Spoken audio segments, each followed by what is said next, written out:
மக்கள்கிட்ட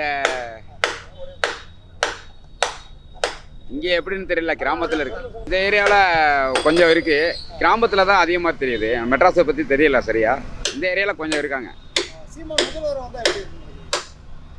அவர் பேசுகிறாரு, என்னன்னு தெரியலையே, விவரம் தெரியல சரியா. பண்ணுவாருன்னு நினைக்கிறேன், நல்லா பண்ணுவாருன்னு நினைக்கிறேன்.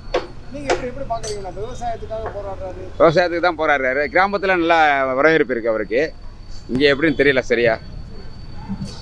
மக்கள் மத்தியில் ஆதரவு இருக்குன்னு நினைக்கிறீங்களா? மக்கள் மத்தியில் கிராமத்தில் இருக்கு. கிராமம்.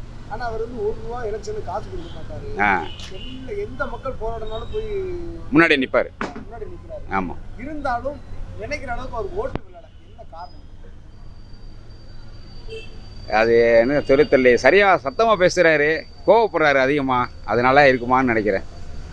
என்னன்னு தெரியல சரியா. ஆனால் வந்து எல்லா போராட்டத்துக்கும் இந்த மாதிரி கலந்துக்கிறீங்க. வேற ஏதாவது தலைவரை பார்த்துருக்கீங்களா? ஒரு பிரச்சனை இருக்குங்களா? ஆமாம், சீமான் வந்துடுறாரு. ஆளுக்கு முன்னாடி போய் நின்னுறாரு. அவர் தான் ஃபர்ஸ்ட்டில் நிற்கிறாரு. அதில் பாராட்டணும். இருந்தாலும் நினைச்ச அளவுக்கு வாக்குகள் விட மாட்டேங்க, ஓட்டுகள். அதான் என்னன்னு தெரியல, மக்கள் புரிஞ்சுக்காமல் இருக்காங்க இன்னும். இந்த வருஷம் பார்க்கலாம். முதல்வராக இருந்தால் நல்லா இருக்குமா? இருக்கலாம், வாய்ப்பு இருக்கும். ஆமாம், நீங்கள் அவருக்கு வாய்ப்பு கொடுக்க வாய்ப்பு இருக்காங்க. வாய்ப்பு இருக்கு.